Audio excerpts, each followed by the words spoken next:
Señores del jurado, buenos días. Estoy aquí como parte de un equipo de docentes de la Universidad Pública de Argentina que decidimos poner nuestro trabajo al servicio de la sociedad que sostiene nuestra universidad, y también como miembro de la Unión de Científicos Comprometidos con la Sociedad y la Naturaleza de América Latina.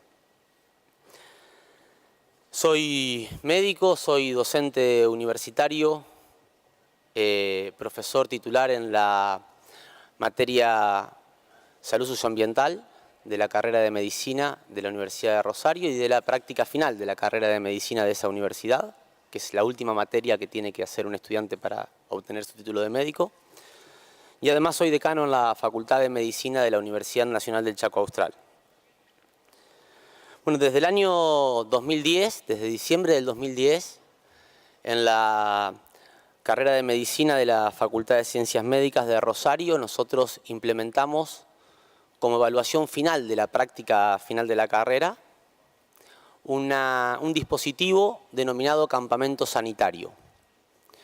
A partir de este dispositivo de evaluación final de la carrera de Medicina, nuestros estudiantes, acompañados con el equipo docente, nos trasladamos durante una semana, 5 días, a una localidad de menos de 10.000 habitantes o alrededor de 10.000 habitantes de nuestro país para llevar adelante distintas acciones que un estudiante de medicina debe demostrar, sabe realizar para poder ser médico.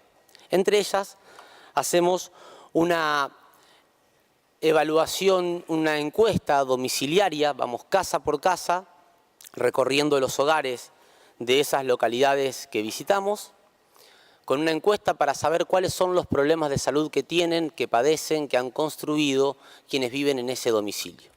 Al día de hoy, desde el año 2010, llevamos realizadas 27 de estas actividades, son 27 localidades de 4 provincias distintas de nuestro país, donde viven 151.799 personas, de las cuales 96.874 accedieron a responder nuestra encuesta y a construir con nosotros lo que denominamos un perfil epidemiológico de morbimortalidad referido por la comunidad, es decir, una fotografía que nos permita saber cuáles son los problemas de salud que esa comunidad tiene o que esas comunidades tienen desde las voces de las mismas comunidades, de las mismas personas que viven allí.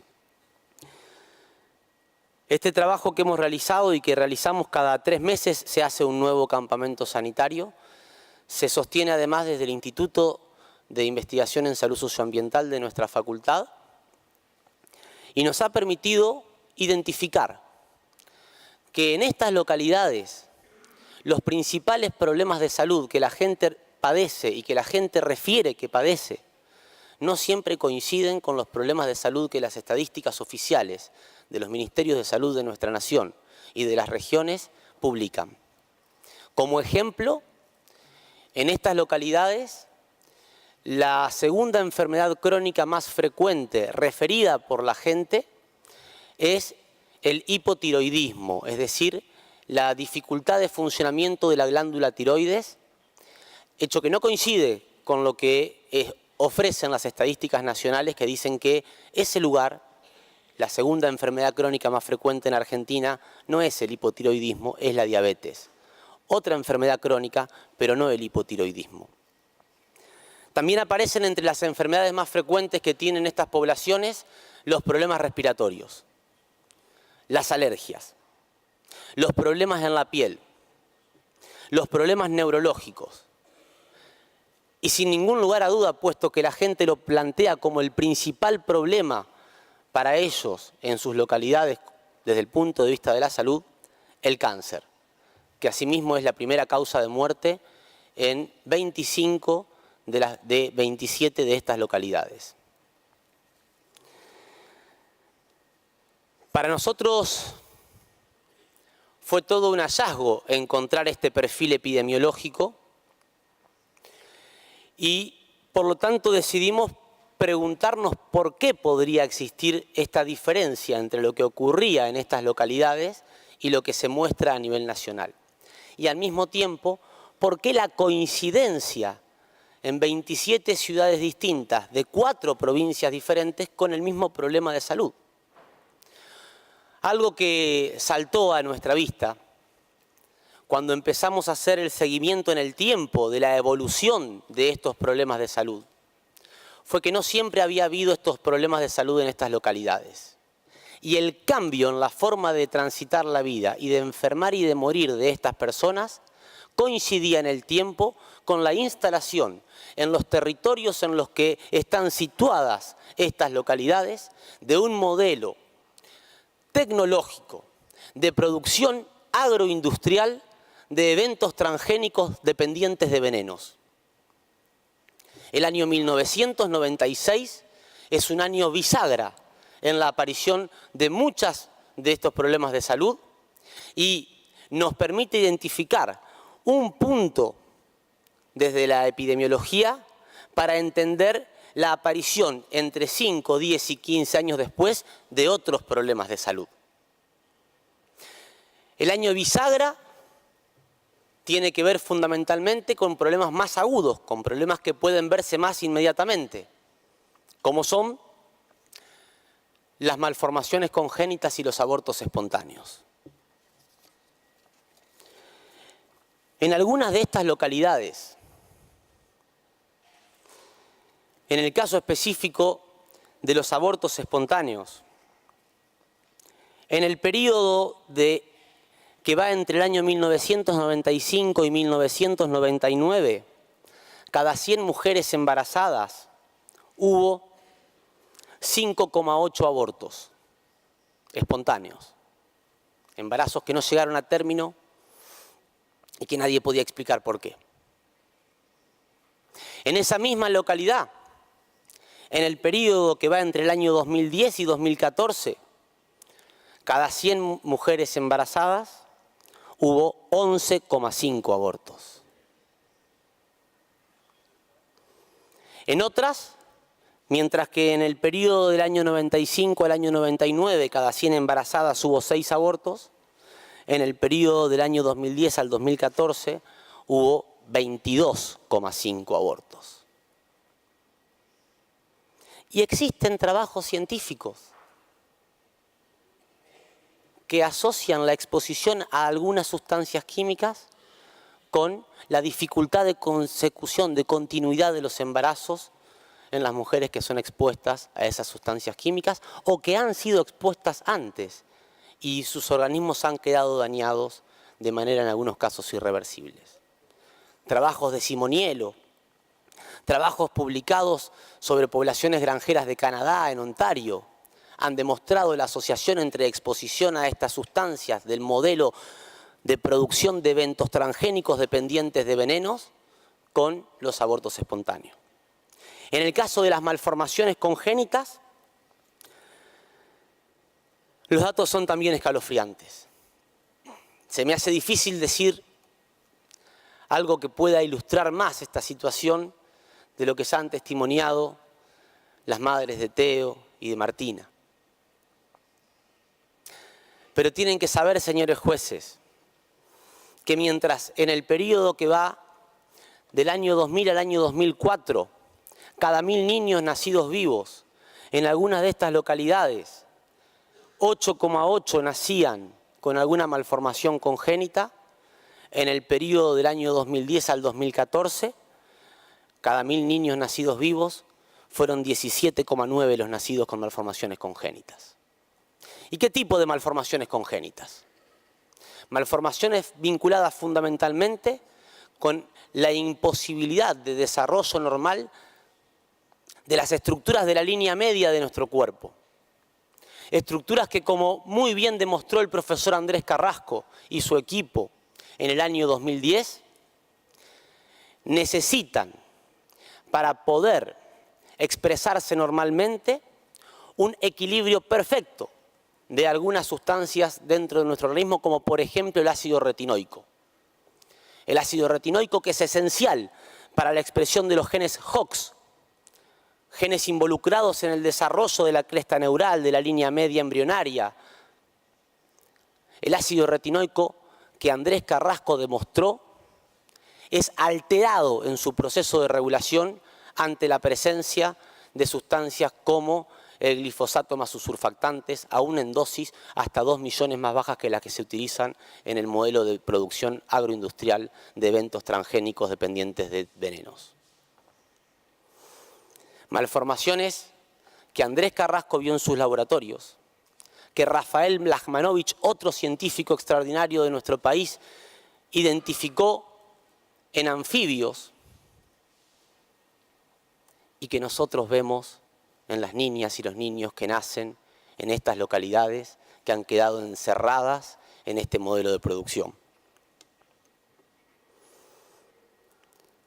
Además de las malformaciones y los abortos, como dije antes, otra de las enfermedades que llamó nuestra atención por su incidencia y por su crecimiento fue el cáncer.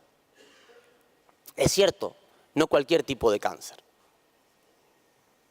Si bien crecieron la mayoría de los cánceres que conocemos, de pulmón, de mama,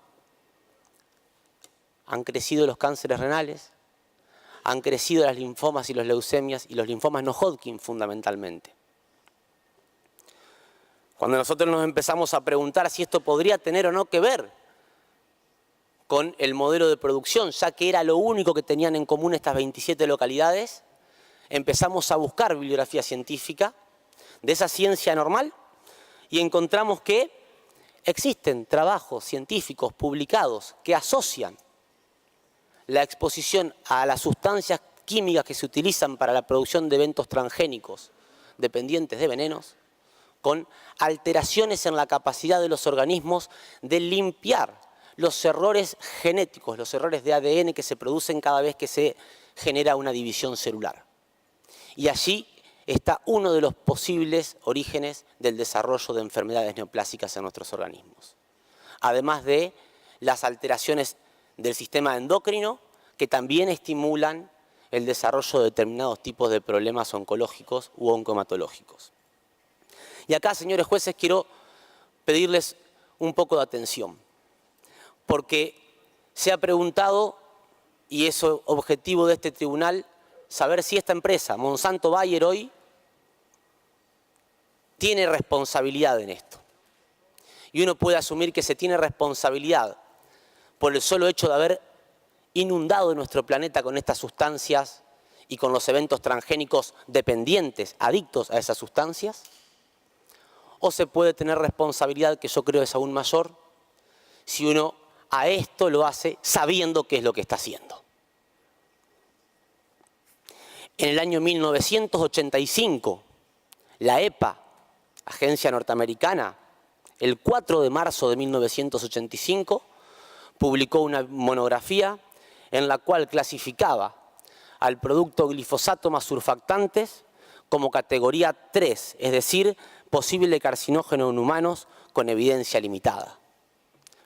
1985, clase 3 según la EPA.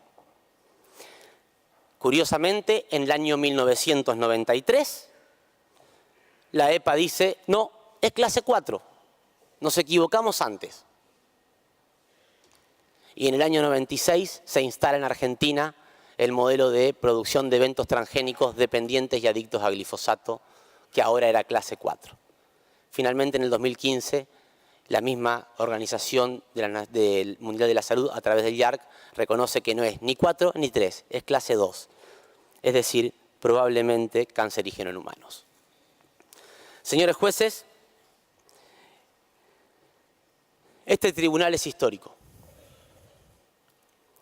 Este tribunal es histórico porque ha permitido darle una dimensión internacional a la voz de las víctimas, que lamentablemente en estos sistemas somos obligadas a demostrar que somos víctimas. La ciencia exige pruebas científicas. Levidow anunció ya, advirtió en realidad, que las exigencias de pruebas científicamente sólidas operan como un recurso para dilatar la toma de definiciones políticas públicas y se transforman en un instrumento político ideológico antes que científico. Nosotros queremos decirles que se nos mintió cuando se nos dijo que los modelos de producción de transgénicos dependientes de veneno eran para que se use menos veneno.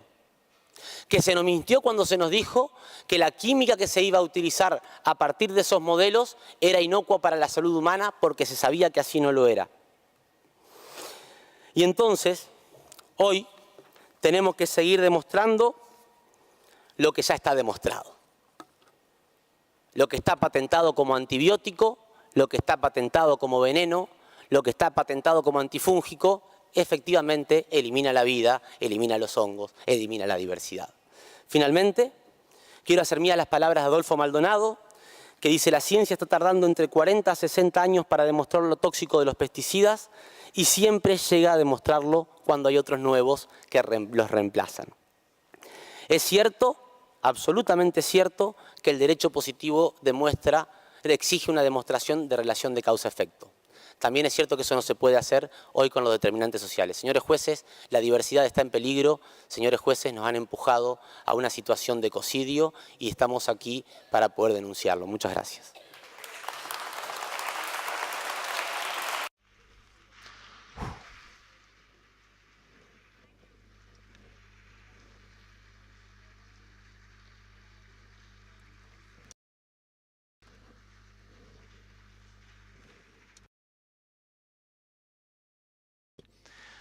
Muchas gracias por sus comentarios. Paso la palabra a los jueces. Usted puede empezar.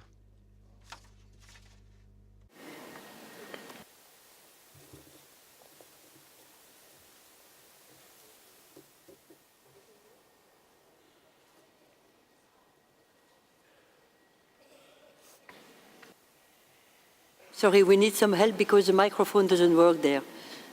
Necesitamos ayuda, el micrófono no funciona. ¿Alguien nos ayuda porque el micrófono no funciona?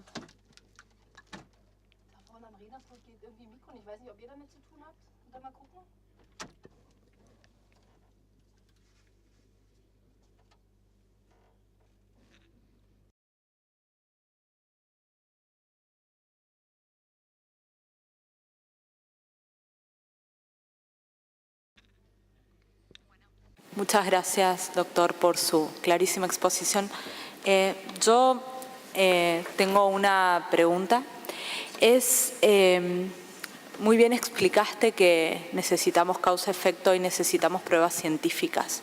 Quizás vos, por tu especialidad como doctor, puedes aclararnos e iluminarnos un poco más en cuanto cuál es o cómo es esta actuación de estos productos en la salud. ¿Cómo es que actúan? Que no sea solo una cuestión, para no quedarnos solo en una cuestión estadística, sino vos algo dijiste que en realidad actúa a nivel de división celular, etcétera, pero a ver si nos podés clarificar un poco más cómo es esta actuación. Bien. En principio, ¿por los traductores está bien? En principio, es importante aclarar que la ciencia normal y positivista es la que dice es necesario demostrar la relación de causa-efecto. Pero la misma Organización Mundial de la Salud hoy reconoce que esas relaciones no existen en la vida real. Los problemas de salud son el resultado de una construcción histórica, de un proceso que se da incluso desde antes de nacer. El problema de traducción. La traducción. En francés c'est un peu compliqué pour moi dire tout ça.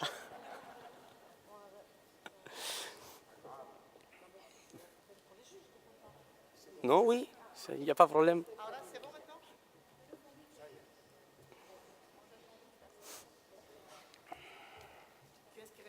Bien, oui. ¿Verdad? Bien. Ahora sí.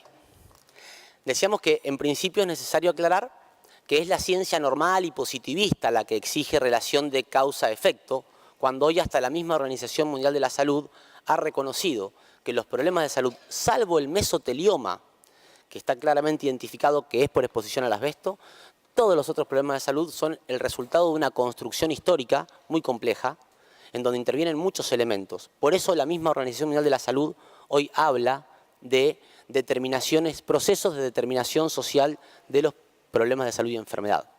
Desde ese paradigma es que nosotros nos hemos introducido en el análisis de esto. No obstante, sí existen pruebas científicas y trabajos publicados que han demostrado que, por ejemplo, el glifosato más sus surfactantes actúa como un quelante del manganeso. Es un aminoácido que nosotros necesitamos en nuestro organismo para vivir y que cuando se altera, entre otras cosas, impide que algunas células, como por ejemplo las enzimas CYP, para la traducción, digamos, son enzimas CYP, puedan actuar como debe ser.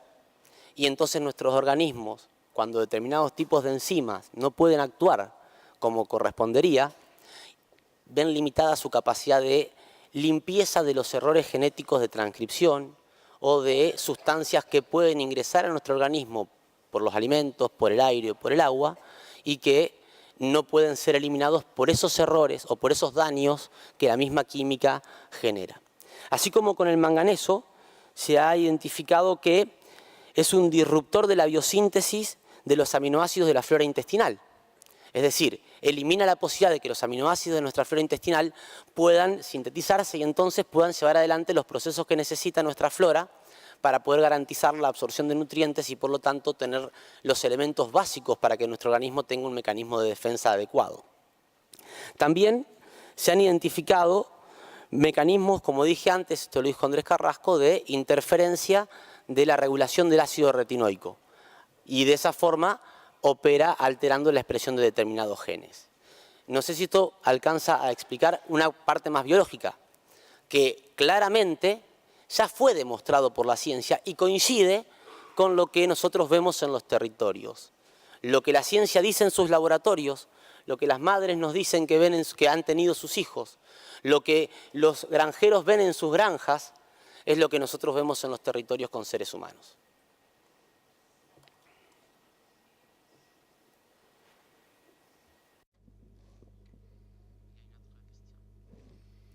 ¿Hay otra pregunta?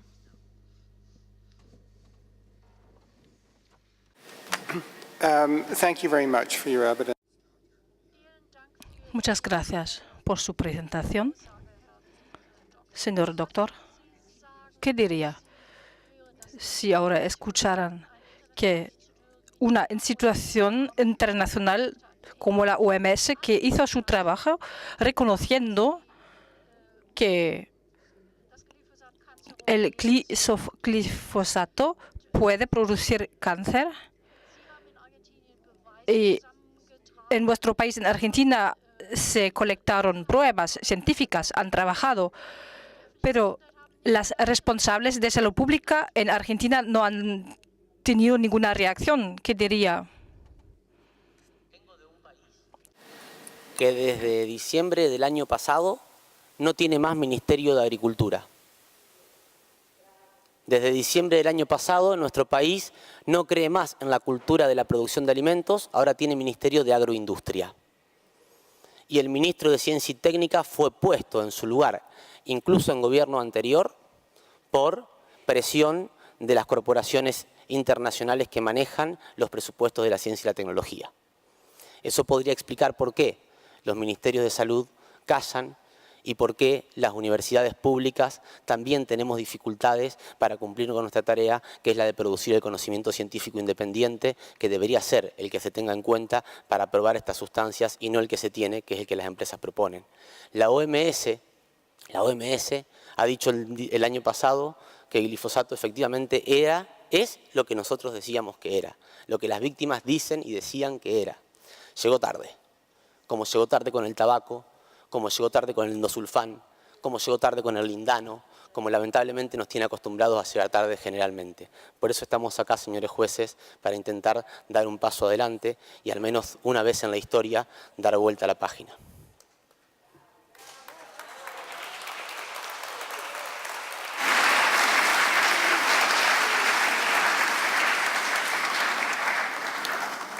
Si vous voulez manifester. Bueno, ahora los apoyos científicos los vamos a hablar más tarde, pero hay otra pregunta por parte del juez. Mi pregunta sería en el sentido, con este conjunto de elementos que son el proceso histórico que usted nos ha señalado, a pesar de todo la relación de causa-efecto con las reservas que usted mismo dijo y los testimonios directos más este trabajo también directo de encuestas que ustedes han hecho, de trabajo de campo, podríamos decir directamente, ¿consideraría que hay elementos suficientes como para poder presentarlos en tribunales de su país, en Argentina, que si bien hay este problema de los responsables de la salud pública actualmente, pero en los tribunales podría haber un campo como para que con todos estos elementos se pudiera hacer dos cosas? Una, demandar la reparación del daño, y la otra, luchar o plantear la prohibición de que se continúe comercializando esos elementos que alteran a la salud de acuerdo con todas las evidencias que usted ha presentado.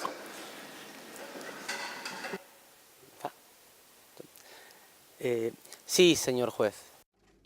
Yo considero, en primer lugar, no es una opinión personal.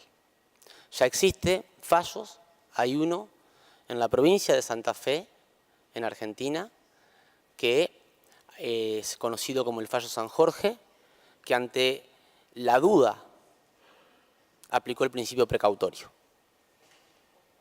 y prohibió la fumigación alrededor de 800 metros del lugar donde vivía la persona que inició su demanda por daño a la salud.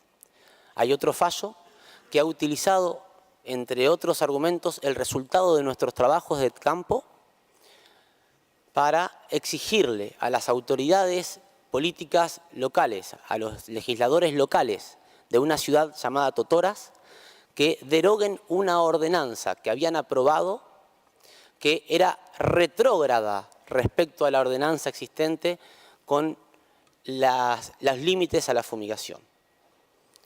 Y esa obligación de derogar esa norma fue basada, entre otras cosas, en que existían trabajos como el nuestro que demostraban que podíamos pensar en una relación de daño, de riesgo incrementado por la proximidad de las fumigaciones. Existen varios fallos a nivel local y en esta sala hay compañeros abogados, de esos que hacen también el derecho más digno, que han logrado batallar en tribunales y en algunos casos ganar y en otros no. Pero las batallas que se pierden no son en vano, creemos nosotros, porque permiten construir las que vienen. Y sí existen en nuestro país experiencias de pedidos de prohibiciones.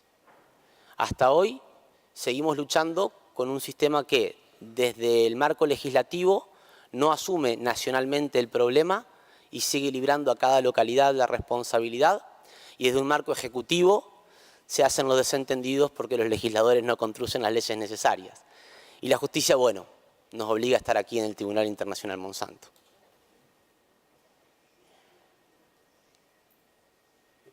Thank you very much. Thank you very much for your evidence, for your presentation.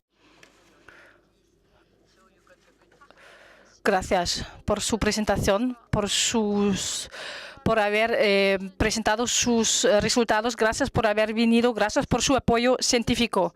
Ahora vamos a escuchar al próximo testigo. Yes, do that. Donde hay una recopilación de los datos que nosotros hemos planteado. Okay, thank you.